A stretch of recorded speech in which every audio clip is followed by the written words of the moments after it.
Baghdad کے پرانے زمانے میں جب گلیاں گرد اور خوابوں سے بھری ہوتی تھیں، وہاں احمد نام کا ایک غریب لڑکا رہتا تھا۔ وہ یتیم تھا، کپڑوں میں سادہ مگر ایمان میں بہت امیر تھا۔ وہ ہر روز لکڑیاں کاٹ کر اور بازار میں بیچ کر اپنا گزارا کرتا تھا۔ اس کے ہاتھ ہمیشہ تھکے رہتے تھے، مگر اس کا دل کبھی اللہ پر بھروسہ کرنے سے نہیں تھکتا تھا۔ احمد ایک بوڑھی بیمار عورت کے ساتھ رہتا تھا جسے وہ دادی کہتا تھا، کیونکہ اس نے اسے محبت سے پالا تھا۔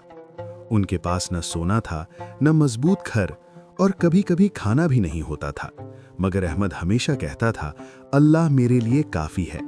ایک شام احمد بازار سے خالی ہاتھ واپس آیا۔ کسی نے اس کی لکڑیاں نہیں خریدی اور سورج آہستہ آہستہ ڈوب رہا تھا۔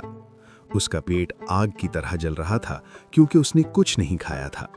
پھر بھی اس نے نہ مانگا اور نہ شکایت کی۔ وہ خاموشی سے گھر کی طرف چل پڑا، بڑے مسجد کے پاس سے گزرتا ہوا جہاں فضا میں اذان کی آواز گونج رہی تھی۔ اس آواز نے اس کا دل نرم کر دیا۔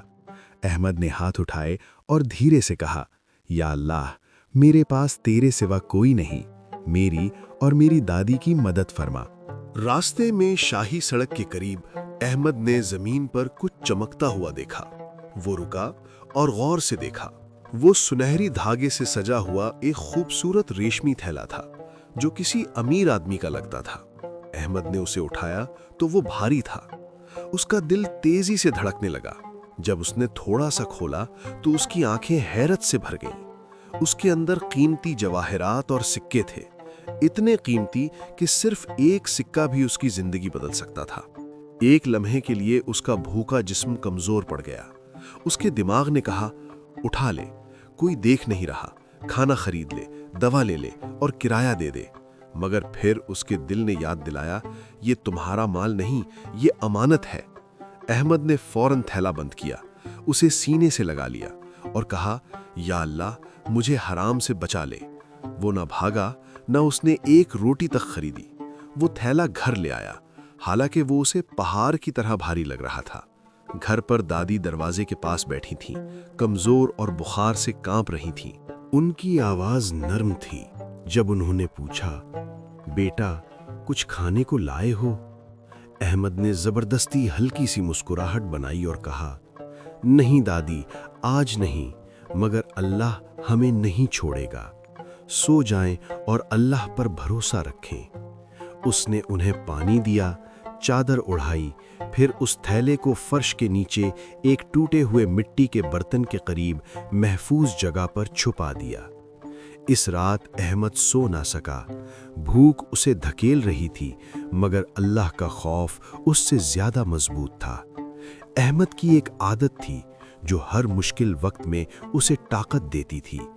سونے سے پہلے وہ محبت اور پورے یقین کے ساتھ سورۃ یاسین پڑھتا تھا۔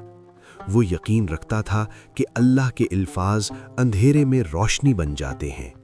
اسی رات جب اس کا پیٹ خالی تھا اور آنکھیں آنسوؤں سے بھری تھیں، احمد نے پھر بھی خاموشی سے سورۃ یاسین پڑھی اور دعا کی، یا اللہ، مجھے گناہ سے بچا، میری دادی کی حفاظت کر اور سچ سامنے لے آ۔ اگلی صبح شہر میں شور مچ گیا۔ سپاہی ہر جگہ تھے اور لوگ شاہی تھیلے کے گم ہونے کی بات کر رہے تھے۔ یہ تھیلا شہزادی کا تھا، اور یہ صرف زیور نہیں تھا بلکہ اس کی ماں کی آخری نشانی تھا۔ اعلان کیا گیا کہ جو اسے واپس کرے گا اسے انعام ملے گا، لیکن اگر یہ کسی چور کے پاس ملا تو اسے سخت سزا دی جائے گی۔ احمد کا دل لرز گیا کیونکہ وہ غریب تھا اور غریبوں پر جلد الزام لگ جاتا ہے۔ پھر بھی وہ کھڑا ہوا اور کہا، میں آج اسے واپس کر دوں گا، چاہے وہ مجھے غلط سمجھ لیں۔ مگر احمد کے جانے سے پہلے ہی مکان مالک طوفان کی طرح آیا۔ احمد صرف ایک سکہ نکال کر سب کچھ ٹھیک کر سکتا تھا، کسی کو پتہ نہ چلتا۔ لالچ بہت مضبوط تھا، مگر احمد نے آنکھیں بند کیں، اپنا وظیفہ، اپنی صورت اور اللہ کا خوف یاد کیا۔ اس نے آہستہ سے کہا، اللہ مجھے دیکھ رہا ہے۔ پھر اس نے ادب سے کہا، مجھے ایک دن دے دیں، اللہ راستہ بنا دے گا۔ احمد نے تھیلا اپنے کپڑوں کے نیچے باندھا اور محل کے دروازے کی طرف چل پڑا۔ جب پہرے داروں نے ایک غریب لڑکے کو دیکھا تو وہ ہنس پڑے۔